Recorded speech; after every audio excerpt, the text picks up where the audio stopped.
안녕하세요. 저는 올해 38살이 된 여자입니다. 저에게는 아주 얄미운 시어머니와 시누이가 있어요.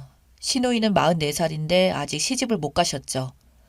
웬만한 남자보다 더 드센 성격에 먹는 것은 또 엄청 잘 드셔서 덩치가 장난이 아닙니다. 한번 밥을 먹으면 정말 장난 아니게 많이 드세요. 집에 있는 쇠로 된 납작하고 넓은 볼 있잖아요. 거기에다가 밥을 먹습니다. 국그릇도 아니고 그 큰 대야 같은 볼에다가요. 한 끼에 보통 사람이 먹는 밥의 3배 넘는 양을 먹고 또 반찬은 얼마나 많이 드시는지 일주일치 반찬을 해놓으면 하루아침에 사라지네요. 시누이랑 시어머니가 저희 집에 놀러 오셨을 때 제가 동네 반찬 가게에서 꽃게 양념무침을 사서 따로 참기름 두르고 고춧가루 추가해서 간을 조금 더 해서 내놓은 적이 있어요. 시누이랑 시어머니가 그게 입에 맞으셨는지 너무 맛있다고 다음 주까지 좀 넉넉하게 만들어서 갖다 달라고 하시더라고요. 제가 평소 시어머니와 시누이 식성을 아니까 큰맘 먹고 시댁에 가기 3일 전에 15만 원어치 양념꽃게를 주문해서 가져갔습니다. 그냥 이번에 원 없이 드시라고 가져갔어요. 양념도 넉넉하게 달라고 특별히 주문해서 양이 장난이 아니었어요. 아무리 꽃게가 비싸다고 해도 15만 원이면 적은 양이 아니거든요. 만 원치만 사도 우리 가족이 일주일을 두고 먹는데 15만 원어치를 사간 그날에 시어머니와 시누이는 하루 날 잡고 그걸 다 드셨습니다. 아, 정말 깜짝 놀랐어요. 제가 양손에 양념 꽃게가 든 검정색 봉지를 들고 시댁에 도착하니까 저 얼굴은 쳐다보지도 않고 검정색 봉지만 홀라당 가지고 식탁으로 가시더라고요. 손도 안 씻고 봉지를 쭉 찢어서 그 자리에서 절반을 다 먹어버렸습니다. 그리고는 봉지에 있는 양념을 쭉쭉 짜서 겉절이 담글 때나 쓰는 연두색 대야를 가져와서 밥을 비벼 드시더라고요. 저한테는 한마디 말도 안 걸고요. 옆에서 그 모습을 본 시아버님은 인상을 쓰면서 며느리 왔는데 좀 자제 좀 하라면서 끌끌 혀를 찼고요. 사실 시아버님은 어머님과 시누이의 그런 모습을 약간 반포기하신 상태인 것 같았어요. 시어머니와 시누이는 키가 작고 살이 통통하게 찐 반면 시아버님은 키가 188에 굉장히 마른 체형이거든요.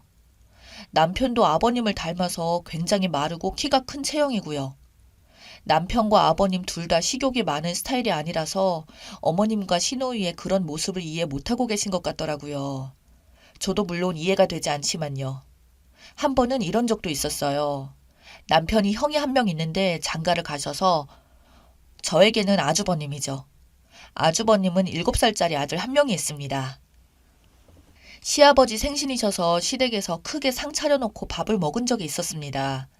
아버님이 회를 좋아하셔서 회 위주로 하고 어린애들은 회를 못 먹으니까 애들 따로 먹으라고 치킨 텐더랑 피자 몇 조각을 따로 준비했죠. 그런데 시어머니랑 시누이가 애들 먹으라고 준비한 걸 애들이 입도 안 댔는데 기를 쓰면서 홀라당 다 먹어버린 겁니다. 옆에서 정빈이가 그만 먹으라고 소리 지르고 팔뚝을 막 잡아 당겼는데도 그냥 뭐에 홀린 듯이 허겁지겁 먹더라고요. 결국 애들은 한 입도 못 먹고 다 먹어버린 빈 그릇을 보며 정빈이가 울고불고 소리를 지르고 난리가 나서 아버님이 이게 뭐 하는 짓이냐고 소리 지르고 한바탕 난리가 났었습니다. 그 이후로 아버님은 어머님과 시누이 식성 때문에 질려버린 것 같았고요. 사실 시어머니와 시누이가 밥을 많이 먹던 말던 제가 상관할 부분은 아니죠. 그건 사생활이니까요. 그런데 시어머니와 시누이는 몸매가 날씬하거나 조금 마르면 그렇게 오지랖을 부리면서 욕을 합니다. 제가 위로 언니가 한 명 있는데 언니가 취미로 필라테스 하다가 강사 자격증까지 따서 지금은 구민센터에서 강사까지 하고 있어요. 그래서 저도 언니 권유로 필라테스를 배워서 어느 정도 몸 균형이 잡혀 있는 상태입니다. 그런데 제가 운동을 시작하고 나서 그렇게 제 흉을 보시더라고요. 필라테스로 제가 다리살이나 뱃살을 좀 많이 뺐거든요. 살을 빼고 시댁에 가니 신우가 갑자기 왜 이렇게 살이 빠졌냐고 묻더라고요. 그래서 필라테스 하면서 빠졌어요. 자세 교정도 되고 군살도 빠진 것 같아서 좋더라고요. 이참에 어머님이랑 한번 필라테스 해보세요. 되게 좋아요. 요즘 많이들 하시더라고요. 라고 하니까 그게 뭐냐면서 핸드폰으로 한참을 찾아보더라고요. 뭐 때문인지 필라테스 한다고 말을 한 이후로 저에게 한마디도 말을 안 걸더니 집에 갈 때도 인사도 안 하더라고요. 그 이후로 시댁에 갈 일이 생겨서 들렀는데 어머니가 절 보자마자 위아래로 훑어보시면서 필라테스인 거 뭔가 있어. 그렇게 몸이 빼쩍 그렇게 말랐냐? 하시더라고요. 당황해서 네? 라고 하니까 너는 가슴도 없고 골반도 없고 나는 그런 몸매 저도 안 갖는다. 볼품없어서 돈 주고 운동을 왜 하니? 밖에 나가서 걷거나 산을까지 겁먹들어서 빼쩍 고른 몸 만들어주는 운동이나 배우고 참 말세다 말세. 이런 말도 하시더라고요. 아무 말도 안 했는데 혼자 화가 나셔선 말도 안 되는 막말을 하며 저에게 상처를 주려고 하시는데 솔직히 속으로 부러워서 그런가? 그냥 무시하자 하고 넘어갔습니다. 그렇게 속으로 슬슬 시어머니와 신우에게 거리를 두려고 하던 참에 제가 임신을 하게 되었어요. 아이를 가지니까 살이 정말 무서운 속도로 찌더라고요. 막달에는 88kg까지 쪘습니다. 벌겋게 살이 다 트고 아이 낳으면 그래도 어느 정도는 원래 몸으로 돌아온다고 해서 아이 낳을 때까지는 살에 대해서 크게 신경을 안 썼는데 아이 낳고도 딱 10kg만 빠지고 더 이상 빠지지가 않더라고요. 원래 몸에서 너무나 많이 달라져서 속상해하는데 시어머니랑 시누이는 말랐을 때는 말랐다고 뭐라고 하더니 살찌니까 또 살쪘다고 뭐라고 하더라고요. 그 살 언제 다 뺄 거냐면서 볼 때마다 한마디씩 하시고 아무 말 안 해도 속상한데 시모와 시누이가 그런 말 하니까 더 상처가 되었습니다. 거울을 볼 때마다 제 자신이 미워지고 우울한 감정도 더 심해져서 옆에서 보다 못한 언니가 일 끝나고 저와 함께 운동을 같이 해줬어요. 식단 조절도 같이 해야 한다고 해서 운동도 하면서 점심은 기본으로 미역국에 나머지 반찬들은 제가 먹고 싶은 거 다 먹고 저녁은 샐러드랑 닭가슴살 곤약으로 요리한 것들 그리고 배고프거나 허기질 때 남편이 사준 곤약 젤리를 먹으면서 6개월 동안 29kg를 뺐습니다. 다이어트 할 때 마음 약해질까봐 일부러 신우랑 시모 안 만나고 언니랑 남편 그리고 가까운 사람들만 만나면서 멘탈 관리도 했죠. 아이 낳기 전까지는 아니어도 어느 정도 원래 몸으로 회복을 했어요. 자신감도 덩달아 오르고 있던 어느 날 신우랑 시모가 옛날에 가져온 양념 꽃게가 너무 먹고 싶다면서 돈 줄 테니 10만 원어치만 사다 주면 안 되냐고 부탁을 하더라고요. 참 아이 낳은 며느리한테 별걸 다 시키는구나 하고 알겠다고 하며 남편 통해서 꽃게 사서 보낸다고 했죠. 원래 남편 시켜서 꽃게를 보내려고 했는데 그냥 내가 가서 나 살 빠진 모습도 보여줄 겸 오랜만에 외출도 하자 해서 저도 시댁으로 갔습니다. 살 빠진 제 모습을 보자마자 시모랑 시누이가 입을 쫙 벌리면서 어떻게 된 거냐고 무슨 일이냐고 엄청 묻더라고요. 제가 살을 빼고 오니 약간 뭐랄까 불안감, 초조함, 부러운 감정이 들었나 봐요. 욕을 하는 게 아니라 어떻게 뺀 거냐고 엄청 묻더라고요. 사실 신우랑 시모도 그동안 살 뺀다고 한의원에 가서 살 빠지는 약에 다이어트에 효과가 있는 약품들이라며 뭐며 뭐 쓴 돈만 해도 거의 1,000만 원이라고 하더라고요. 사실 저를 부러워하는 그 눈빛을 보니 기분이 좋더라고요. 그렇게 제 기분을 숨기고 덤덤한 표정으로 그냥 미역이랑 곤약으로 식단 조절을 하면서 운동했다고 말했죠. 배고플 때마다 곤약 젤리 먹으면서 미역으로 열량 보충하면서 뺐다고 했습니다. 그러자 신우가 알겠다면서 바로 핸드폰을 찾더니 곤약이랑 미역을 주문하는 것 같더라고요. 뭐 별 신경 안 쓰고 꽃게 갖다 주고 바로 일 때문에 가야 한다고 하고 집에 갔습니다. 그리고 일주일이 지난 날 갑자기 남편이 큰일 났다면서 시모랑 신우가 응급실에 실려갔다고 하는 겁니다. 깜짝 놀라면서 무슨 일 있냐고 물으니까 본인도 확실히는 잘 모르겠다고 그냥 아버님이 전화 와서 신우랑 시모가 갑자기 계속 토하고 배를 잡고 쓰러지길래 119 불러서 병원에 갔다고만 들었다고 하더라고요. 무슨 일인가 싶어서 옷 입고 병원에 차 타고 호다닥 갔어요. 그런데 알고 보니 제가 알려준 그 식단 관리 그걸 하다가 쓰러졌다고 합니다.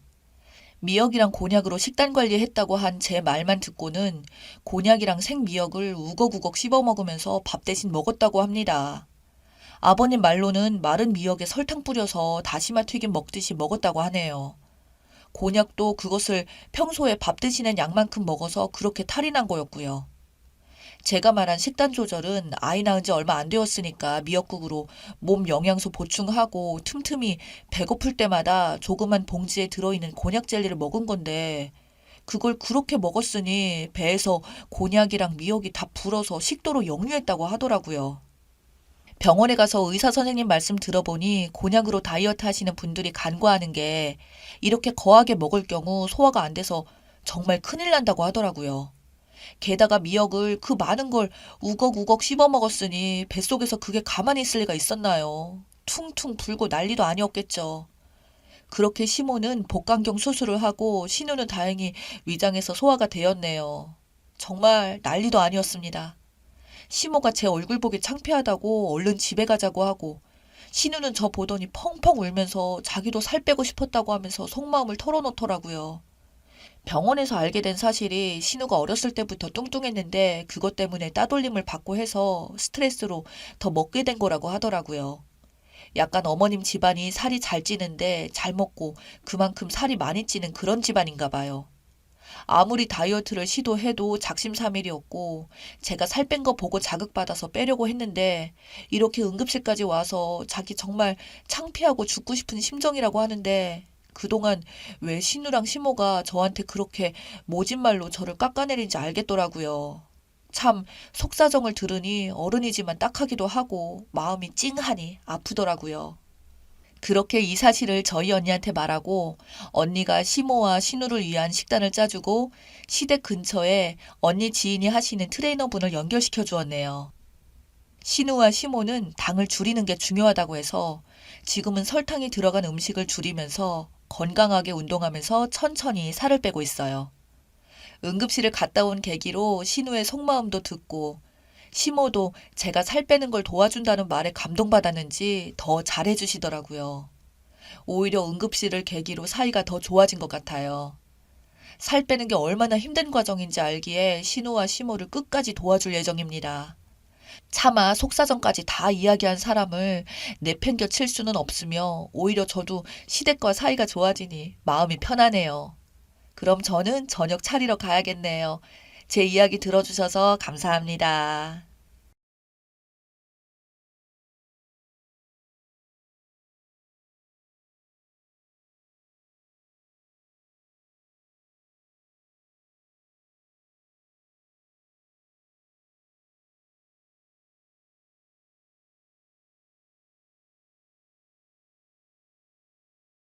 안녕하세요. 저는 최근까지 예비 신부였던 30대 초반 여자입니다.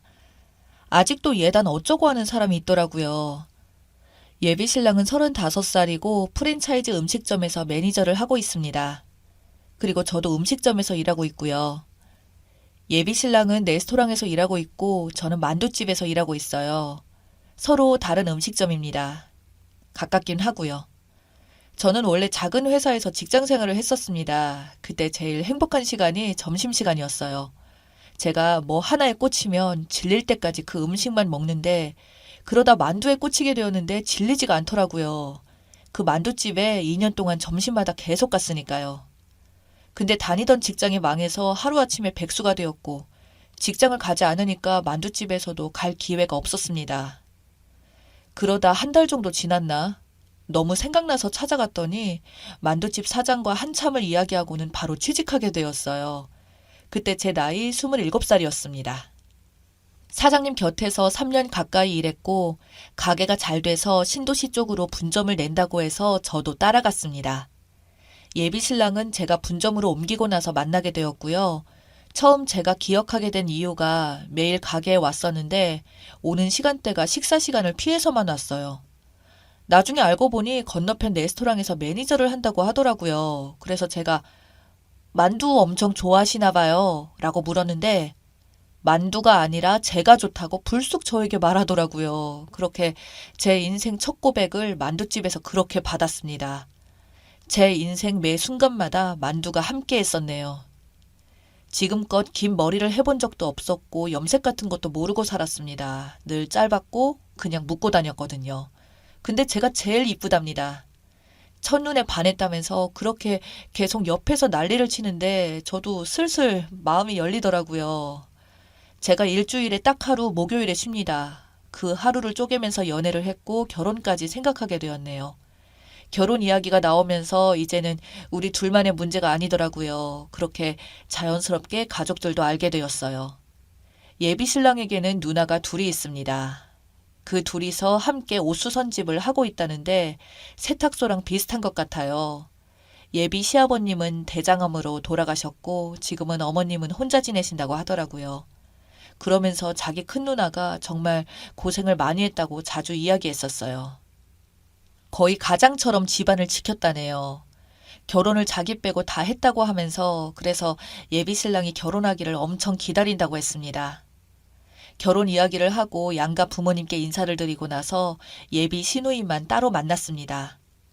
대단하더라고요. 제가 일 때문에 바빠서 시간이 없다고 하면 제가 직접 일하는 곳으로 찾아오기까지 했습니다. 미치는 줄 알았어요. 분명히 저는 음식점에서 일한다고 이야기했었는데 계속 저보고 만두 빚는 일을 너무 말하더라고요. 물론 저희 음식점은 만두를 직접 빚어서 하긴 합니다. 근데 제 직업이 만두 빚는 일은 아니잖아요. 하루에 몇 개까지 빚어봤냐, 하나 빚는데 얼마나 걸리냐 하길래 처음엔 호기심에 저런 질문을 하나 싶었는데 시간이 지날수록 호기심이 아니라 저를 무시하려고 하는 소리였다는 게 확실해지더라고요. 찾아와서도 그랬으니까요. 처음엔 예비 시누이 둘이서만 오더니 만두가 맛있다면서 친구들을 데리고 같이 먹으러 오고요. 늘 핑계는 같았어요. 근처에 막내 보러 왔다가 잠깐 들러서 왔다면서 불쑥 와서는 사람 정신을 쏙 빼놓고 가기 시작했습니다. 저희 가게는 주문을 받으면 그 자리에서 만두를 빚습니다. 저는 거의 5년 넘게 일했으니 손이 빠를 수밖에 없죠. 만두 참 잘 빚는다고 명절 때 걱정 없겠다고 하더니 늘 마무리는 자기 막내 동생인 예비 신랑 자랑을 해요. 그러다가 어떤 눈치 없는 친구분이 막내 동생도 지금 일하는 곳이 음식점 아니냐고 비슷한 거 아니냐고 하자 예비 큰 신우는 표정이 굳더니 비슷하긴 뭐가 비슷하냐고 엄연히 대기업에서 아주 체계적으로 하는 음식점인데 그런 대기업 프랜차이즈에서 음식점 매니저를 하고 있으니 대기업 다니는 거랑 마찬가지라고 하더라고요. 목소리가 워낙에 커서 다 들렸고요. 그때마다 정말 웃음밖에 나오지 않았습니다. 다르면 얼마나 다르다고 그런 일들을 예비 신랑에게 모두 이야기했지만 그냥 웃기만 하더군요. 큰 누나가 원래 그렇다고 하면서요. 근데 막내 동생 자랑도 좋고 비교하는 것도 다 좋은데 외상까지 하는 건 그건 선을 넘은 거죠. 3번을 연속으로 외상하더라고요. 어찌나 많이 먹는지 튀긴 만두를 3쪽씩 먹더라고요. 처음 3번은 그러려니 했는데 한 번은 5명 가까이 데려와서 실컷 먹어놓고는 외상한다고 월말에 돈이 들어오니 그때 준다면서 응, 다음에 줄게 하고 나가버리더라고요. 그래서 제가 예비 신랑에게 그날 일을 이야기하니 깜짝 놀라면서 외상값이 얼마냐고 자기가 내준다고 하길래 제가 그때 엄청 화를 냈습니다. 지금 돈 때문에 그런 게 아닌데 돈 받자고 내가 이러냐고 소리를 질렀어요. 외상값이 문제가 아니라 그만 오게 하라고 미치겠다고 했거든요. 그리고 며칠 뒤 또 예비 큰 신우가 왔습니다. 잔뜩 화가 난 표정으로 와서는 외상값 주러 왔다면서 3명이서 테이블에 앉아 전골이며 튀김이며 먹더니 통장에 잔고가 없다고 또 그냥 가버렸어요. 올 때마다 너무 시끄럽고 돈까지 내지 않고 가버리니 저도 눈치가 많이 보였어요. 폭발하기 직전이었죠. 그러다 어느 날은 저희 가게 마감 2시간 전에 친구들을 잔뜩 데리고 오더라고요. 예비 신우들이 같이 왔고요. 저희 가게 매상 올려주겠다고 하면서 이번에 자기 지인들하고 여기서 회식하기로 했다고 엄청 생색을 냈습니다. 예비 작은 신우는 서비스를 많이 해달라고 하고 그렇게 10명이 우르르 들어왔습니다. 마감 2시간 전에요. 술만 마시지 않으면 오래 걸리지 않으니 처음엔 크게 걱정하지 않았어요. 지금껏 술을 시키지 않았거든요. 근데 자리에 앉자마자 술부터 시키더라고요. 그래서 제가 마감 2시간 남아서 그러니 혹시 술을 먹는 자리면 다른 가게를 가는 게 좋을 것 같다고 정말 정중하게 이야기해 줬습니다. 근데 그냥 한 장씩만 먹고 말 거라고 괜찮다고 하면서 앉아버리더라고요. 그때부터 조금씩 불안해지기 시작했습니다. 결국 그날 파혼하게 되었고요. 자리에 앉자마자 술을 시키더니 아줌마들 10명이서 술을 마시기 시작했습니다. 그리고 이것저것 주문을 하는데 매상 올려주겠다더니 정말 엄청나게 시키더라고요. 전골을 4개나 주문해서 먹더니 만두찜을 시켰습니다. 만두튀김을 5번을 시켰어요. 한 번에 시키는 게 아니라 눅눅해진다고 나눠서 시키더라고요. 저희 가게는 튀김기름을 마감 전에 미리 내려놔야 그날 쓴 기름을 퇴근 전에 정리할 수 있거든요. 그 사정을 미리 말했고요. 세 번째부터는 제가 안 된다고 기름 내려놨다고 이야기했는데 그냥 막무가내로 손님이 찾으면 새 기름을 받아서라도 하는 게 맞지 않냐며 술에 취해서 소리를 지르려는 바람에 계속 튀겼습니다. 밤 9시가 되었는데도 나갈 생각이 없어 보이더라고요. 직원들이 옆에서 청소하고 눈치를 줘도 소용없었습니다. 9시 10분쯤 제가 다가가서 가게 문 닫을 시간이라고 이야기하자 엄청 정색하더라고요. 그러면서 이번에도 월말에 준다고 그냥 가려고 하더라고요. 그래서 제가 붙잡았습니다. 돈을 내고 가라고. 지금까지 외상값만 40만 원이 넘는다고 했습니다. 그러자 예비 큰 신우는 저에게 가까이 오더니 그냥 집안 어른들에게 대접했다고 생각하라고 하고 씹고 나가려고 하더군요. 그래서 다시 붙잡았어요. 계속 돈을 내라고 했습니다. 그러자 이젠 뜬금없이 예단 이야기를 하더라고요. 대체 무슨 소린가 했습니다. 저보고 어차피 예단 안 할 거지? 라고 물어보더니 자기가 중간에서 예단 없이 결혼하게 설득을 해주겠다면서 그걸 만두값으로 퉁치자고 하더라고요. 그래서 제가 만두집에서 예단 이야기가 왜 나오냐고 하자 예비 작은 신우까지 오더니 어차피 예단 같은 거 할 생각 없었던 거 아니니? 우리 덕분에 편하게 그거 안 하게 해주는 건데 세상에 우리 같은 시누이들이 어딨어 옳게. 예단비를 걱정해주고 그게 정 불편하면 예단 봉투를 들고 오던가 하더라고요. 옆에서 예비 큰 신우가 만두 빚어서 무슨 돈이 있겠어 라며 또 무시하고 있었고요. 그래서 저도 이제 뭐 참을 만큼 참은 상황이라 거침없이 말했습니다. 먹었으면 돈을 내라고 소리를 질렀어요. 그랬더니 예비 큰 신우가 눈빛이 바뀌면서 버르장머리를 만두랑 같이 빚어버렸냐? 라고 소리를 지르더라고요. 그때 옆에서 사장 언니가 소리를 지르며 나왔습니다. 만두피를 들고 와서는 어디 거지 같은 것들이 와서 내 동생 속을 긁냐? 면서 만두피를 던지기 시작했어요. 그렇게 가게 입구에서 난리가 났습니다. 저는 바로 전화를 했고요. 제가 옆에서 전화기를 들자 예비 작은 신우는 그래 빨리 막내에게 전화해봐 하는 거예요. 그래서 바로 지금 경찰서에 전화하고 있는데요 라고 이야기하고선 지금 10명이 와서 무전 취식하고 나가려고 한다 라고 말했습니다. 다 들으라는 듯이 큰 소리로 또박또박 전화통화를 했고 예비 신우 지인들이 급하게 갑자기 지갑을 열더니 자기들 먹은 음식값을 서둘러서 내고 가버렸습니다. 예비 신우들도 욕을 하고 가려고 하길래 제가 다시 붙잡았어요. 그러고는 가게 문을 잠가버렸습니다. 남은 돈 다 내고 가세요. 아니면 경찰 올 때까지 기다리시던가요. 라고 했어요. 어이없게도 예비 신우들은 둘 다 지갑조차 없었습니다. 애초부터 돈을 낼 생각이 전혀 없었던 겁니다. 경찰분들이 도착했고 나중에 예비 신랑도 달려왔습니다. 저에게 엄청 화를 내더라고요. 이런 일로 가족끼리 그러냐고. 경찰을 왜 또 불렀냐면서 저에게만 뭐라고 하고 심지어 예비 작은 신우는 보란듯이 제 앞에서 울기까지 했습니다. 그깟 30만 원에 경찰까지 불렀다고 하면서 계속 울더라고요. 예비 신랑이 남은 외상값을 자기가 낸다고 하길래 제가 예비 신랑에게 지금 돈이 문제냐고 확 쏘아붙였습니다. 그래서 예비 큰 신우가 알겠다고 돈을 빌려서 주겠다면서 내려가서 돈을 뽑아서 오더군요. 40만 원 돈뭉치를 들고 와서는 제 앞에다가 던져놓으며 그 30 몇만 원 하는 거 그냥 40 줄 테니까 남는 건 만두피나 더 사다가 쓰고 나중에 결혼하고 보자 라고 하길래 그 자리에서 10만 원을 빼서 예비 신랑에게 줬습니다. 집에 들어갈 때 약국에서 약이나 사서 가라고 했어요. 그리고는 그 자리에서 예비 신랑 귀싸대기를 올렸습니다. 예비 신우들은 비명을 지르고 사장언니도 놀라더라고요.